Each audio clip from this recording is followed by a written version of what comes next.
అమ్మ మీ పేరు? నా పేరు లక్ష్మీ త్రివేణి. ఏ ఏరియా అమ్మ మీది? దేవినారాయణ. వరద వచ్చింది మీ ప్రాంతానికి? వచ్చిందన్న బాగా. ఎన్ని రోజులు ఉందమ్మ ఇక్కడ వరద? మాకైతే మినిమం 10 రోజులు ఉందన్న. ఇక్కడే కానీ 10 రోజులు ఉంది. అంటే స్టార్టింగ్ రావడం ఫస్ట్ మాకే వచ్చింది, శుక్రవారం వచ్చింది. 1,50,000 పైనే లాస్ అన్న. మొత్తం ఏదన్నా కానీ ఇంటిలో మెటీరియల్ కానీ ఏదన్నా కానీ 1,50,000 పైనే లాస్. కాకపోతే ఏంటంటే ఇప్పుడు ప్రభుత్వం చేసిన సహాయాలు ఏంటంటే మాకు అన్ని డోర్ టు డోర్ ప్రతి ఒక్కరికి తీసుకొచ్చి ఇచ్చారన్న. ఇక్కడ చేసిన ప్రతి ఒక్క పని కూడా చాలా బాగా జరిగింది. దాంతో ఏంటంటే వాళ్ళు మీరు ఎలా ఉన్నారు ఏంటని కూడా పార్టీ వాళ్ళు కూడా వచ్చి పరామర్శించడం జరిగింది. కాకపోతే వాళ్ళు ఫైర్ ఇంజిన్ కూడా పంపిస్తామన్నారు. పంపిస్తామంటే మేమే వద్దన్నాం. ఈ సందులో చిన్న సందులన్నీ మీకు తిరగవు వద్దని మేమే అన్నాం. ఆ పని కూడా పరిహారానికి సంబంధించి 25,000 రూపాయలు ప్రకటించారు. పై ఫ్లోర్లో ఉన్న వాళ్ళకి 10,000 రూపాయలు అని చెప్పి, మోటార్ వెహికల్స్ ఉంటే 3,000, ఆటోస్ ఉంటే 10,000 రూపాయలు అని చెప్పి వివిధ రకాలుగా చంద్రబాబు నాయుడు గారు నిన్న ఆర్థిక సహాయాన్ని కూడా ప్రకటించారు. ఇది ఎంతవరకు మీకు తోడ్పాటునిస్తుంది? ఎలా అనిపిస్తుంది అసలు? చాలా ఆనందంగా ఉందన్న. ఈ ప్రభుత్వం చేసినంత హెల్ప్ అంటే ప్రతి ప్రభుత్వం చేస్తుంది. ఈ ప్రభుత్వం ఇప్పుడున్న పరిస్థితిని బట్టి బాగా ఆదుకుంది ఆయనే. అందుకని మాకు చాలా హ్యాపీగా ఉందన్న. చంద్రబాబు నాయుడు గారికి హ్యాట్స్ ఆఫ్ అన్న. అది అంటే గతంలో 2,000 మాత్రమే ఇచ్చారు. ఇలాంటి వరద ప్రాంతాల్లో 2,000 ఇచ్చి 1 కేజీ రైస్ అని చెప్పి ఈ విధంగా ఆయన సహాయ సహకారాలు అందించారు. ఇప్పుడు ఆర్థిక సంక్షోభంలో రాష్ట్రం ఉన్నా కూడా, అప్పుల్లో ఉన్నా కూడా 25,000 ప్రకటించడం అనేది మీకు ఎలా అనిపిస్తుంది అసలు? చాలా గర్వంగా ఉందన్న. చాలా బాగుంది. ఇప్పుడున్న పరిస్థితిని బట్టి అంటే ఆయన డోర్ టు డోర్ సరుకులు ఇచ్చారు. ఇప్పుడు ఈ ఆర్థిక సహాయం అనేది ప్రకటిస్తున్నారు. మనం లాస్ పోయినంత ఆయన ఇవ్వాలంటే ఆయన తెచ్చి ఇవ్వడం కాదు. ఇప్పుడున్న పరిస్థితిని బట్టి ఆయన 25,000 ఇస్తున్నారంటే చాలా గగనం.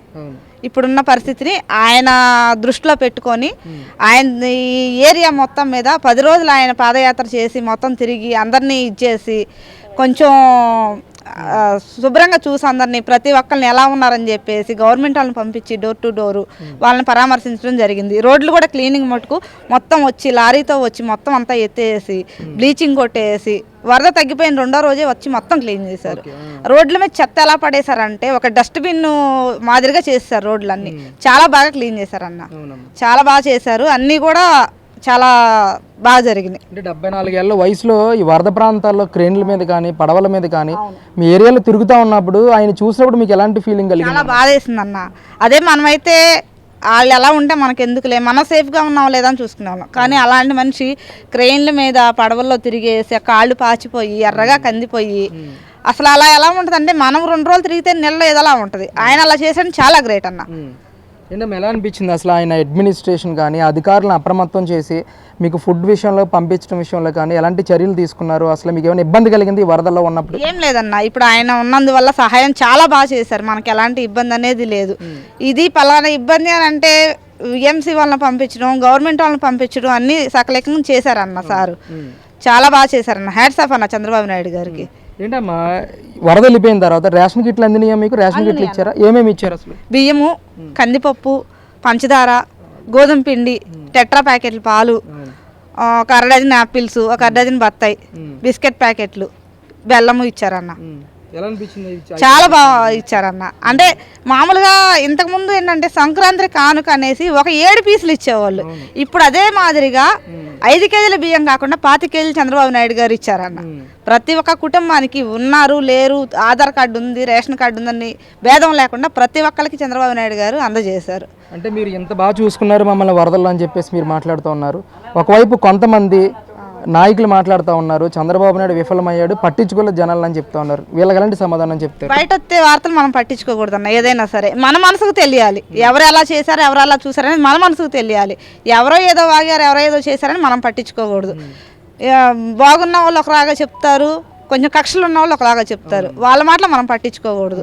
ఆయన ప్రయత్నం ఆయన చేస్తున్నాడు. ఇప్పుడు 3 పార్టీలు కలిసి ఏకగ్రీవంగా చేస్తున్నాయి అంటే చాలా గ్రేట్. ఒకళ్ళ కాతే ఒకళ్ళు పట్టించుకున్నారు అనడానికి లేదు. ఇప్పుడు 3 పార్టీలు కలిసినాయి కాబట్టి మనకి ఏదన్నా అందాలన్నా చేయాలన్నా వాళ్ళు చేస్తున్నారు. దాన్ని బట్టి చాలా బాగుందన్న. ఎలా అనిపిస్తుంది అమ్మా చంద్రబాబు నాయుడు గారి పాలన? నచ్చిందా మీకు? నచ్చిందన్న. చాలా బాగా నచ్చిందన్న. బాగా చేస్తున్నారు. మీ పేరు? పార్వతి. ఏం చేస్తుంటారమ్మా మీరు? ఏమి చేయనండి, ఇంట్లో ఉంటాను. ఎక్కడమ్మా మీరు? ఏ ఏరియాలో ఉంటారు? ఈ ఏరియా సింగనగర 38 బ్లాక్. ఏదో అందలేదు, అండాక లేదన్నీ అందాయి సార్. పాలు అందాయి, నీళ్ళు అందాయి, ఫుడ్ అందింది. ఈరోజు బట్టలు కూడా ఇచ్చారు. అంతా బాగానే చేశారు. చేయలేదు అండాక లేదు.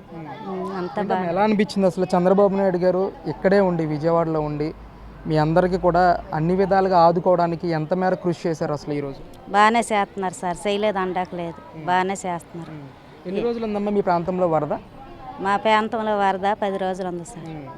10 రోజులు కూడా మీకు ఫుడ్ కానీ నిత్యావసర సరుకులు కానీ ఇవన్నీ అందించారా? నిత్యావసరం సరుకులు అంతే లేవు కానీ సార్, అన్ని ఫుడ్, నీళ్ళు, పాలు, ఈరోజు బట్టలు అన్నీ అందే. అందలేదు అనడానికి లేదు, తిన్నది లేదు అనకూడదు, బాగానే చేశారు. అంటే వరద వెళ్ళిపోయిన తర్వాత ఇక్కడ తక్షణమే చర్యలు తీసుకోవడంలో కానీ, మీకు కరెంట్ రప్పించడంలో కానీ, పారిశుద్ధ్యంగా ఇక్కడ క్లీన్ చేయడంలో కానీ ఎంతవరకు పనిచేశారమ్మా? అన్నీ చేశారు సార్, ఎంబటే చేశారు. నీరు వెళ్ళిపోయిన ఎంబటే కరెంట్లు చేశారు, క్లీనింగ్ చేశారు, అంతా బాగానే చేశారు. చేయలేదు అనడానికి లేదు, అంతా బాగానే చేశారు. ఎలా అనిపించిందమ్మా చంద్రబాబు నాయుడు గారు మీ ప్రాంతంలో తిరుగుతున్నప్పుడు?